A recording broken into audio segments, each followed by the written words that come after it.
Hello बच्चों, कैसे हैं आप सभी।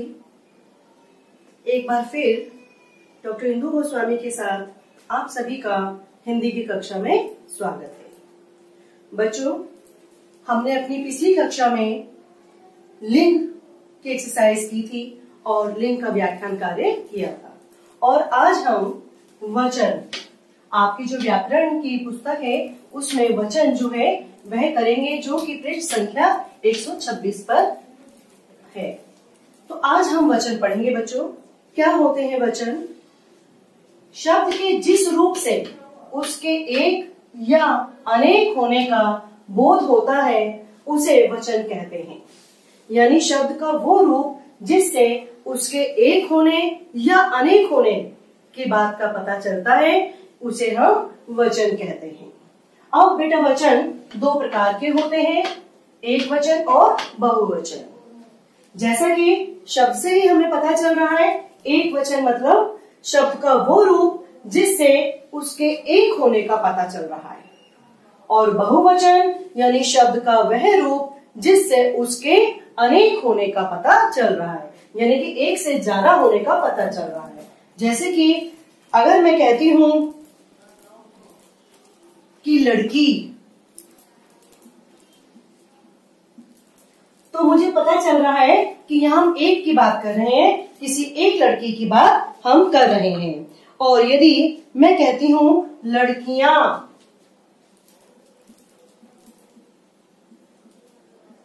लड़कियां, तो यहां हमें पता चल रहा है कि हम एक से ज्यादा लड़कियों की बात कर रहे हैं। यानी एक का बोध कराने वाले शब्द एक वचन और एक से ज्यादा यानी अनेक का बोध कराने वाले शब्द जो हैं वह बहुवचन कहलाते हैं। अब बेटा, वचन की पहचान हम जो है वो कैसे कर सकते हैं? तो वचन की पहचान हम दो तरीके से कर सकते हैं। हम वचन की पहचान दो तरीके से कर सकते हैं, एक तो संज्ञा और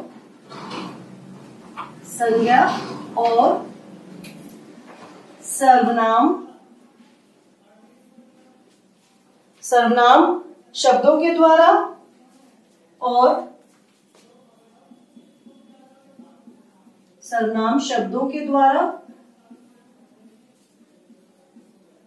दूसरा है बच्चों क्रिया रूपों के द्वारा।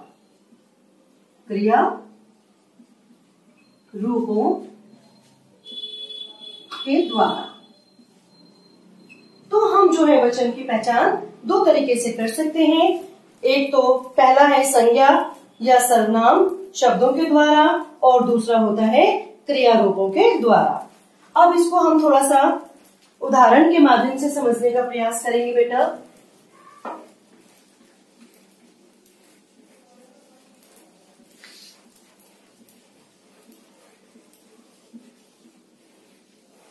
देखिए बच्चों, जैसे पहला मैंने कहा है संज्ञा और सर्वनाम शब्दों के द्वारा। तो यदि मैं कह रही हूं कि बच्चा खेल रहा है,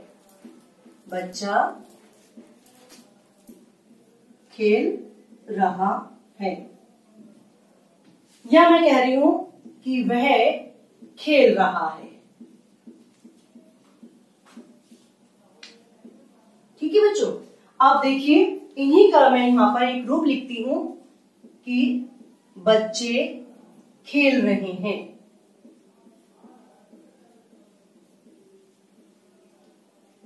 और इसका लिख दिया मैंने कि वे खेल रहे हैं।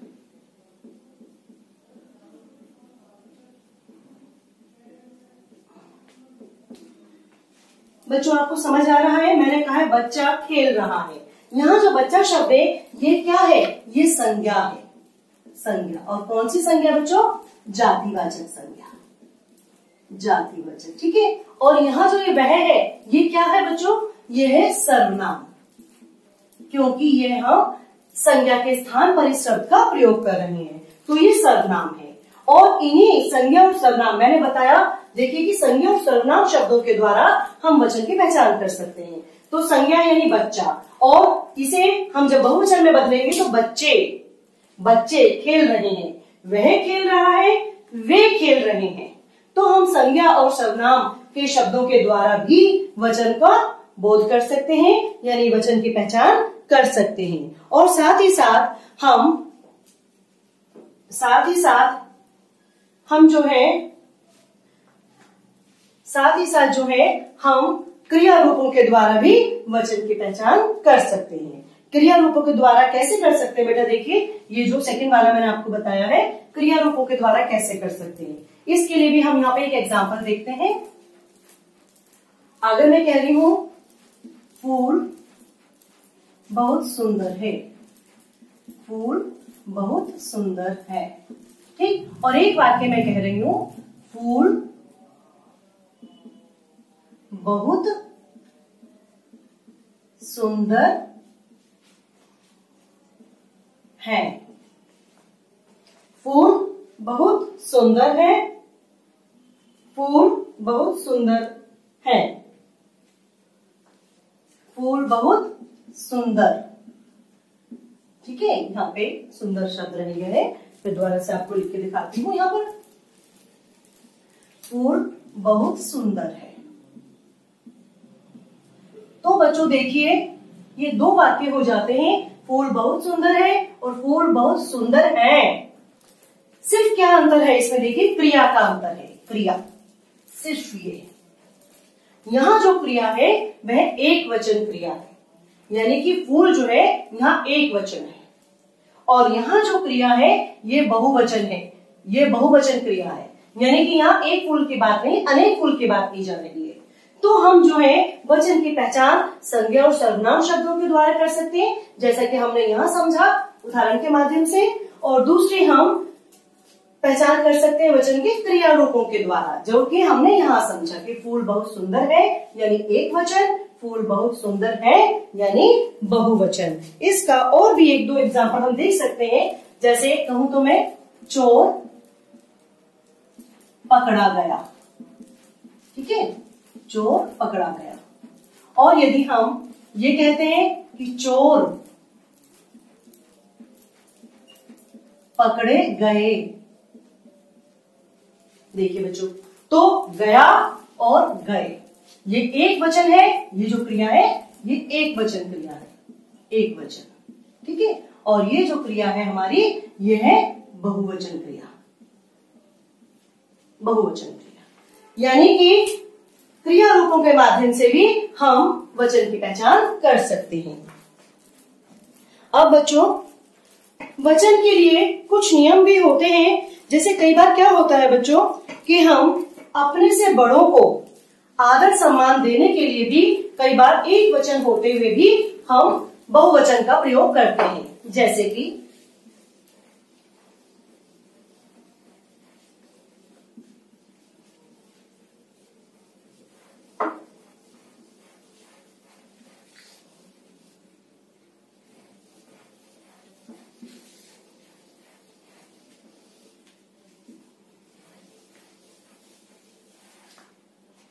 तो बच्चों, कई बार जो है हम अपने से किसी बड़े को सम्मान देने के लिए भी जो है एक वचन की जगह बहुवचन का प्रयोग करते हैं। जैसे कि मान लीजिए, नानी जी आ रही हैं, नानी जी आ रही हैं, आ रही हैं। बच्चों देखिए, नानी जी आ रही हैं। अब इसको देखते हैं तो ये क्या है? ये एक वचन है, ये एक वचन है, लेकिन यहां जो क्रिया है ये हमने बहुवचन की प्रयोग की है। क्यों की है? क्योंकि नानी जी बड़ी हैं, आदरणीय हैं, तो कभी कभी हम बड़ों को सम्मान देने के लिए भी जो क्रिया है वह बहुवचन की प्रयोग करते हैं, इसलिए ये बहुवचन नहीं हो जाता है ये एक ही वचन, लेकिन कभी कभी उनके लिए आदर सम्मान प्रकट करने के लिए हम क्रिया को बहुवचन का प्रयोग करते हैं। दूसरी जगह अगर हम देखते हैं तो कभी कभी जो है पुरुषवाचक सर्वनाम जो बच्चों तू होता है, जैसे तो हम तू की जगह कई बार जो है, जैसे तू होता है बट तू की जगह कई बार, तू की जगह पर हम तुम या आप का भी प्रयोग करते हैं, आप का भी प्रयोग करते हैं। जैसे अगर मैं कहती हूं कि कोई भी बात है, मान लीजिए कि मयंक तुम अभी तक यहीं हो। मयंक तुम अभी तक यहीं हो। जैसे कि हम थोड़ा सा क्वेश्चन पूछ रहे हैं कि मयंक तुम अभी तक यहीं हो, तो मयंक कहने के लिए तो एक वचन है, लेकिन ये जो तुम है यह बहुवचन क्रिया है। लेकिन कभी कभी जो है हम इस तरह का भी प्रयोग करते हैं, या जैसे किसी से हम कह सकते हैं कि बेटा आपके पिताजी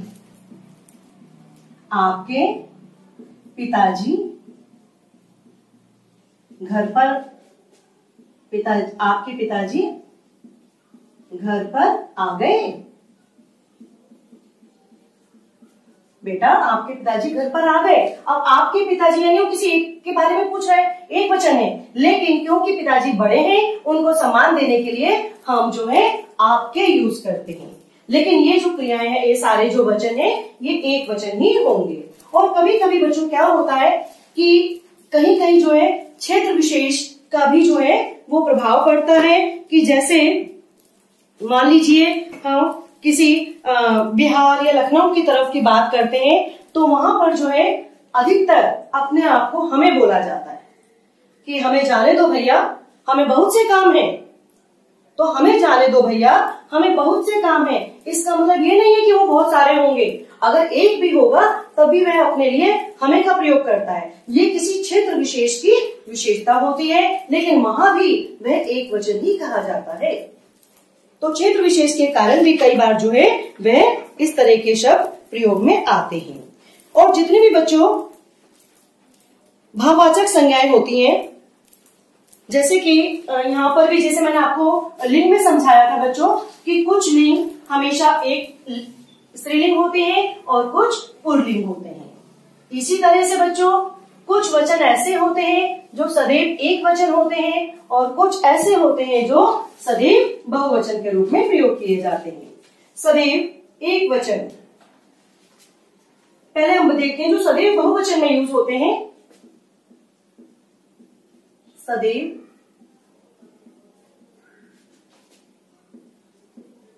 बहुवचन में प्रयोग होने वाले हैं।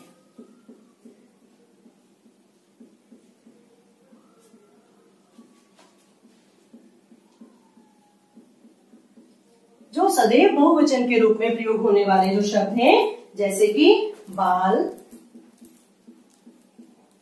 दर्शन, प्राण, आंसू,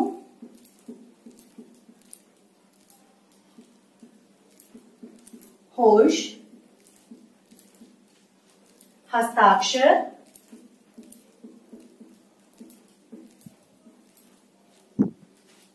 समाचार, दाम, लोग,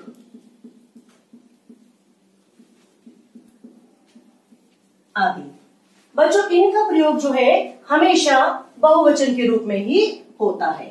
सदैव बाल, दर्शन, प्राण, आंसू, होश, हस्ताक्षर, समाचार, दाम, लोग, सदैव इनका प्रयोग जो है बहुवचन के रूप में ही होता है।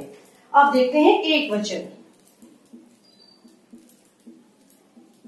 एक वचन के रूप में प्रयोग।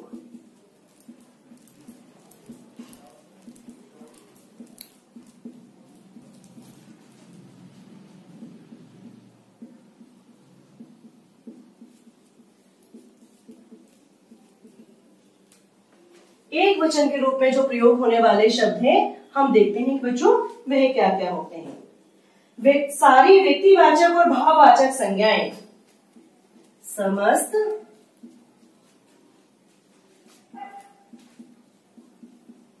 व्यक्तिवाचक और भाववाचक संज्ञाएं।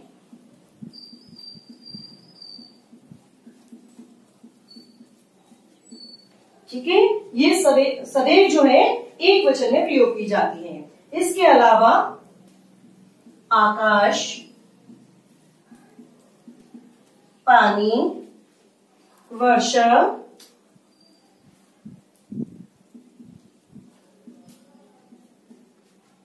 जनता,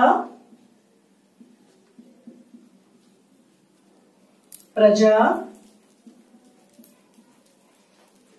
आदि शब्द जो है सदैव एक वचन में ही प्रयोग होते हैं। और जितने भी संबंध सूचक संज्ञाएं हैं, संबंध सूचक जितनी भी संज्ञाएं हैं, संबंध सूचक संज्ञा शब्द जितने भी होते हैं बच्चों, जैसे आपके नाना नानी, नाना नानी, मामा मामी, जितने भी संज्ञा सूचक आपके शब्द हैं कि चाहे वो नाना नानी है, मामा मामी है, भाई बहन है, ये सब जो है ये एक वचन में ही आते हैं। सारे शब्द जो है एक वचन में हमेशा प्रयोग होने वाले होते हैं। तो ये बेटा कुछ पहचान थी कि किस तरह से हम एक वचन को पहचानेंगे और किस तरह से हम बहुवचन को पहचानेंगे, और कौन कौन से शब्द जो है सदैव एक वचन में रहेंगे और कौन से शब्द सदैव बहुवचन में रहेंगे। ये कुछ वो वाले शब्द थे। और इसके साथ बच्चों आपकी जो ग्रामर की जो बुक है उसमें कुछ नियम दिए गए हैं जिससे जो है आप एक वचन से बहुवचन जो है बना सकते हैं। जैसे कि बाद में ए लगाकर, जैसे कोई शब्द है सड़क तो सड़कें, रात रातें बना सकते हैं आप। इया लगाकर भी बना सकते हैं, जैसे तिथि तिथियां। चलिए मैं थोड़ा सा आपको समझा देती हूँ थोड़ा सा इस पे।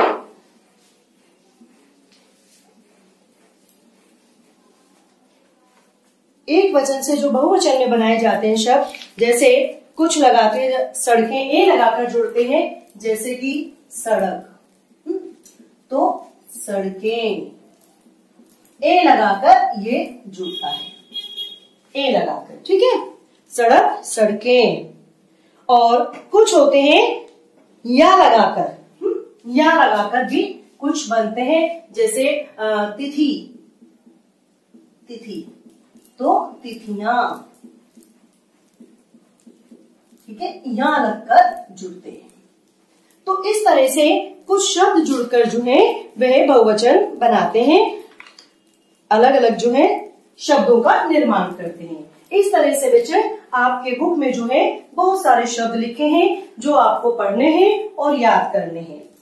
तो इसी के साथ बच्चों मैं आपको लिंक की एक्सरसाइज भी भेज रही हूँ आज की इस कक्षा में। ये वाला जो टॉपिक है वचन वाला, यहाँ पर मेरा खत्म होता है, कंप्लीट होता है। और इसके साथ साथ ही मैं आपको एक तो लिंक की एक्सरसाइज भेजूंगी और एक वचन की एक्सरसाइज भेजूंगी, जो आपको अपनी या तो रफ नोटबुक में करिए, और यदि आपके पास आपकी व्याकरण की बुक है तो आप उसमें करेंगे, और अगर नहीं है तो आप अपनी रफ नोटबुक में करेंगे।